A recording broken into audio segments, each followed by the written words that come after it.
Hello, and welcome to this week's episode of The Language of Leadership. I'm your host, Chuck Marting.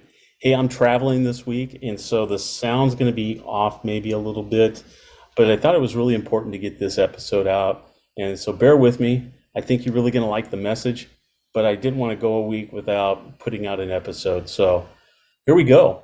This topic that we're going to talk about is one that I've also had questions on that I've received an email about.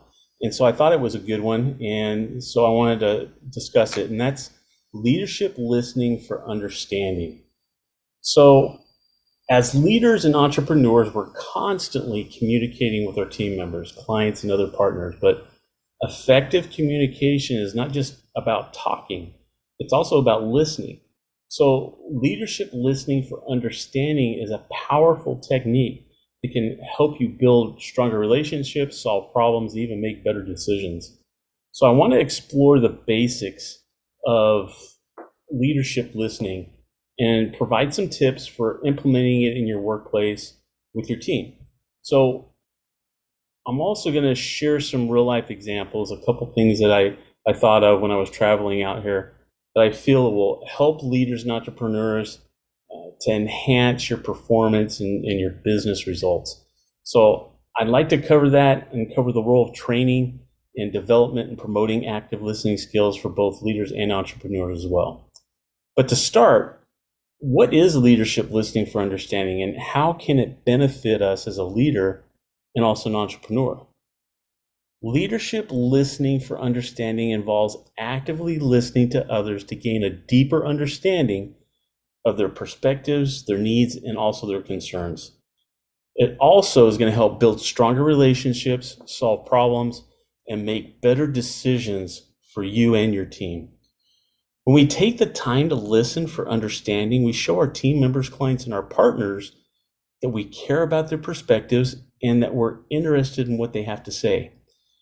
One of my favorite authors is John C. Maxwell.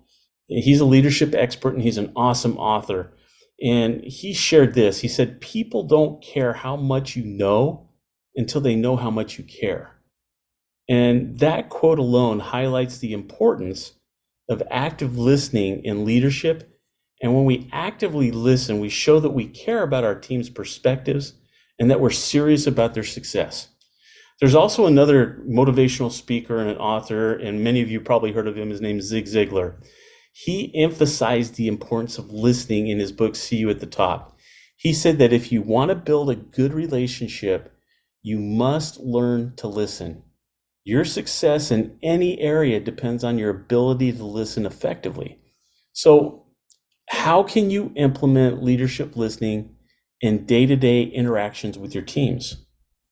Well, one way is to implement leadership listening is going to be for you to schedule regular check-ins with your team members, your clients, and your partners. And during those check-ins, you need to make sure to ask open-ended questions.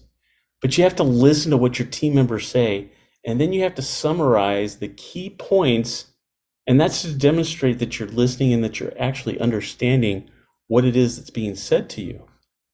Another way is to implement leader listening is to create a safe and a supportive environment where your team feels comfortable sharing thoughts and concerns.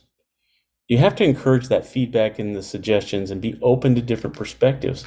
This can be very difficult at first because you're going to have team members, if you haven't been doing this before, that are going to be kind of leery about opening up. It's going to take time. You're going to have to be patient.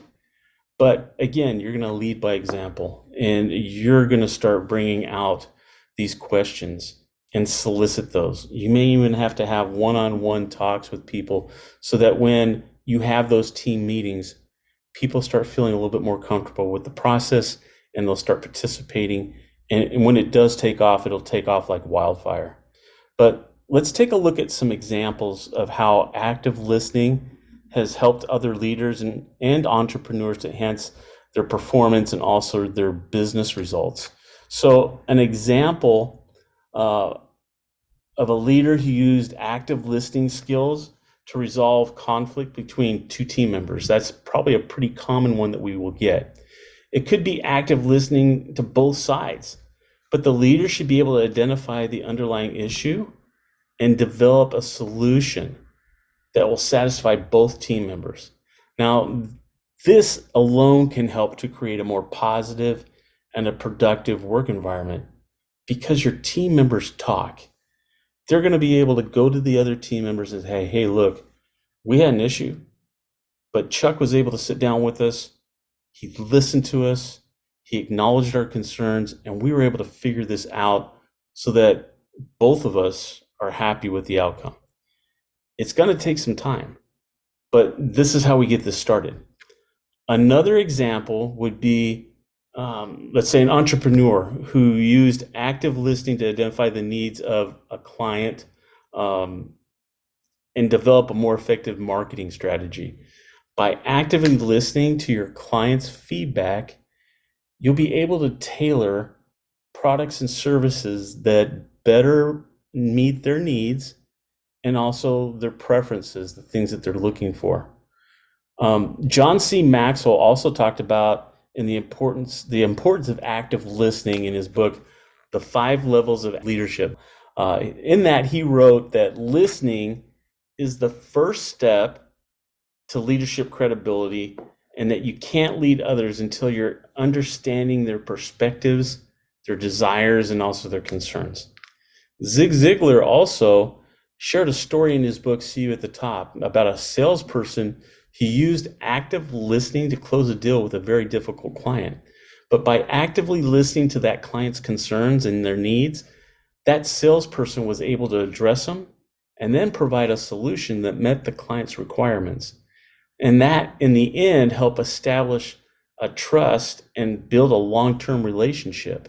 So how can we develop our leadership listening skills and become better listeners? I feel one way is to practice mindfulness and focus on the present moment. When we're distracted or we're preoccupied, it's harder to actively listen to others.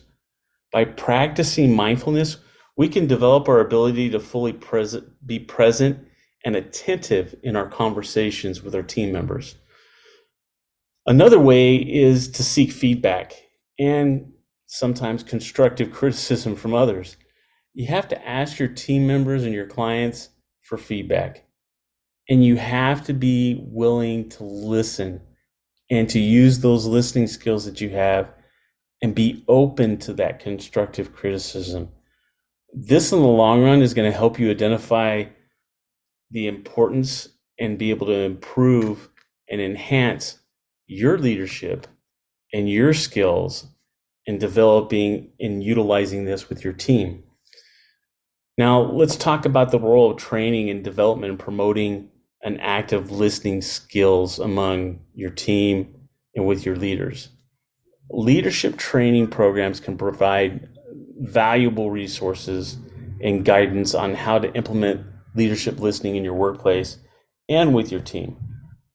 Those programs can also offer opportunities for practice and feedback to help you in developing your active listening skills. Mentorships and coaching, those also can be effective ways to enhance your leadership and listening skills. So when you're working with a mentor or with a coach who has a strong active listening skill background, they can help you learn from their examples and then help you in developing your own skills in active listening. So in summary of what we've just talked about, leadership listening for understanding, you got to know that it is a powerful technique and it can help you build stronger relationships, solve problems, and make decisions. And when you actively listen to your teammate and then you demonstrate that you're understanding them, you're showing your team members and your clients, your partners, that you care and that their perspectives are invested in not only their success, but yours as a leader as well. So when you're implementing leadership listening day-to-day interactions and you seek that feedback and that constructive criticism, and then you participate in training and developing programs that can enhance your active listening skills to become more effective, you're only helping yourself and your team. So I hope, even though this is a short episode, I hope that you understand the vitalness of this. I shared a video a while back on Ed Milet when he talked about active listening skills, and I'll put that link in here again for the YouTube video for you to be able to watch that. But he has got some really good pointers in there, and I would highly suggest watching it if you're struggling or if you're trying to figure out how to develop those active listening skills. A lot of times I've found that we want to answer or resolve the questions that that team member has. The hardest thing in the world is just to be quiet and let them talk. Let them find the answers. Don't give them the words. Let it be their words. Be patient. Allow them to do this. It will pay off in the end, big time, because they are going to love that you're listening. And then when you give that feedback back to them and you start hitting on points that they talked about, they are going to know your concern, and they're going to feel that you as a leader truly do care about them, what they're struggling with, and what's going on in their life, and they're at work and maybe even at home, and that you're giving them the ability to work it out. That's one of the biggest things in society today. And I'm sure not only with your team, but you may have seen it out in public.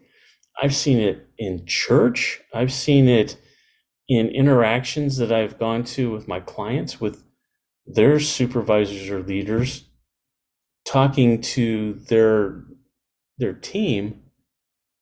And sometimes I've sat there and I've listened, and I'm like going, the leader didn't even hear what they said. He gave them the solution without allowing them to fully go into that. Now, I understand that you don't want to sit there and have a story time hour with people, and there has to be a point to where you have to say, okay, we're done. But I can tell you right now, watch that video that we're going to include in the show notes of Ed Milet. It's going to take you maybe 20, 30 minutes to do this. But I'm going to tell you what, you're going to walk away with some great advice, and from a leader that has developed and mentored hundreds of people. This is what's worked for him. And when he's explaining it, you're going to feel it.